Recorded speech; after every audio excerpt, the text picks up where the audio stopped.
തൃശൂരിൽ കോൺഗ്രസ് നേതാവിന്റെ ഉടമസ്ഥതയിലുള്ള ധനകാര്യ സ്ഥാപനത്തിൽ നിക്ഷേപകരുടെ പ്രതിഷേധം. കോൺഗ്രസ് നേതാവ് CS ശ്രീനിവാസിന്റെ ഹീവാൻ ഫിനാൻസിന് മുന്നിലാണ് 19 കോടി നിക്ഷേപിച്ചവർ പ്രതിഷേധിക്കുന്നത്. പണം തിരിച്ചു നൽകാത്തതിനെ തുടർന്നാണ് സമരം. വിവിധ പോലീസ് സ്റ്റേഷനുകളിൽ നിക്ഷേപകർ പരാതിയും നൽകിയിട്ടുണ്ട്.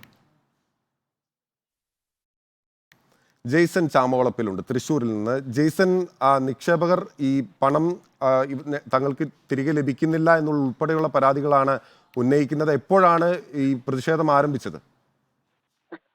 തൃശ്ശൂരിൽ വീണ്ടും തട്ടിപ്പിന്റെ ഒരു സാമ്പത്തിക തട്ടിപ്പുകളുടെ ഒരു കേന്ദ്രമായി മാറുന്നു എന്നതിന്റെ ഏറ്റവും അവസാനത്തെ ഉദാഹരണമാണ് തൃശ്ശൂരിലെ ശിവാൻസ് എന്ന ഒരു സാമ്പത്തിക സ്ഥാപനത്തിലെ ധനവ് തട്ടിപ്പ്. ഏകദേശം 520ഓളം നിക്ഷേപകരാണ് ഇവിടെ ഉണ്ടായിരുന്നത്. ഇവരിൽ നിന്ന് ഇപ്പോഴത്തെ കണക്കനുസരിച്ച് 29 ഏറ്റവും അവസാനത്തെ കണക്കനുസരിച്ച് ഏകദേശം 29 കോടി രൂപയോളം തട്ടിയെടുത്തു എന്നതാണ് ഏറ്റവും അവസാനമായി ലഭിക്കുന്ന പരാതി. ഇതുമായി ബന്ധപ്പെട്ട് ഇന്ന് രാവിലെ തന്നെ നിരവധി നിക്ഷേപകർ സ്ഥാപനത്തിന് മുന്നിൽ വന്ന് വലിയ പ്രതിഷേധങ്ങളൊക്കെ നടത്തിയിരുന്നു. പക്ഷേ ഈ സ്ഥാപനം അടച്ചുപൂട്ടിയിട്ട് കളിച്ച് കുറച്ച് നാളുകളായി. ഇതിന്റെ പ്രധാനപ്പെട്ട ആളുകൾ ആരും തന്നെ ഇപ്പോൾ രംഗത്തില്ല.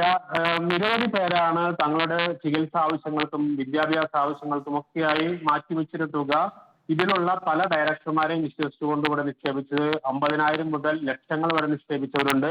പക്ഷേ ഇവർക്ക് കഴിഞ്ഞ ഒരു വർഷമായിട്ട് യാതൊരു പലിശ പോലും ലഭിക്കാത്ത സാഹചര്യം വന്നപ്പോൾ നിരവധി തവണ ഈ സ്ഥാപനത്തിലേക്ക് വന്നിരുന്നു. പക്ഷേ യാതൊരുവിധ നടപടികളുണ്ടായിരുന്നു. ഇതിന്റെ ഭാഗമായി ചില പോലീസിനെ സമീപിച്ചിരുന്നു. ആ പരാതിയുടെ അടിസ്ഥാനത്തിൽ ഒരാൾ ഇപ്പോൾ നിലവിൽ അറസ്റ്റിലായിട്ടുണ്ട്. അയാൾ ഇപ്പോൾ ജയിലിലാണ്. പക്ഷേ മറ്റു നിരവധി പേർ ഇതുമായി ബന്ധപ്പെട്ട് പ്രവർത്തിച്ചാൽ ഇപ്പോൾ പോലീസ് പിടികൂടാൻ തയ്യാറായിട്ടില്ല എന്നതാണ് ഇവരുടെ പ്രധാന പരാതി. അതിനപ്പുറത്തേക്ക് ഇവർ നിക്ഷേപിച്ച പണം തിരിച്ചു കിട്ടണമെന്ന് ആവശ്യപ്പെട്ടുകൊണ്ട് വലിയ രീതിയിലുള്ള സമരങ്ങളിലേക്ക് നീങ്ങാൻ ഒരുങ്ങുന്നു. അതോടൊപ്പം തന്നെ ഒരു ഭീമ ഹർജി എന്ന രീതിയിൽ പോലീസിനും ജില്ലാ കളക്ടറും നൽകാൻ ഒരുങ്ങുകയാണ്.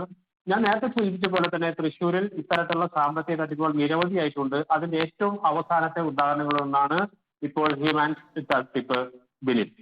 ജെയ്സൺ ചൂണ്ടിക്കാട്ടിയതുപോലെ തന്നെ കരുവന്നൂരിനും ഹൈറിച്ചിന് ശേഷം കോൺഗ്രസ് നേതാവ് CS ശ്രീനിവാസന്റെ ഉടമസ്ഥതയിലുള്ള ഹീവാൻ ഫിനാൻസിൽ നിക്ഷേപിച്ച 19 കോടി രൂപ നിക്ഷേപിച്ചവരാണ് ഇപ്പോൾ പണം തിരിച്ചു നൽകിയില്ല എന്ന് ആരോപിച്ചുകൊണ്ട് പ്രതിഷേധം നടത്തുന്നത്. സാമ്പത്തിക കുറ്റകൃത്യങ്ങൾ വീണ്ടും തൃശ്ശൂരിൽ നിന്ന് വലിയ രീതിയിൽ പുറത്തു വരുന്ന ഒരു കാര്യമാണ്. Jason report.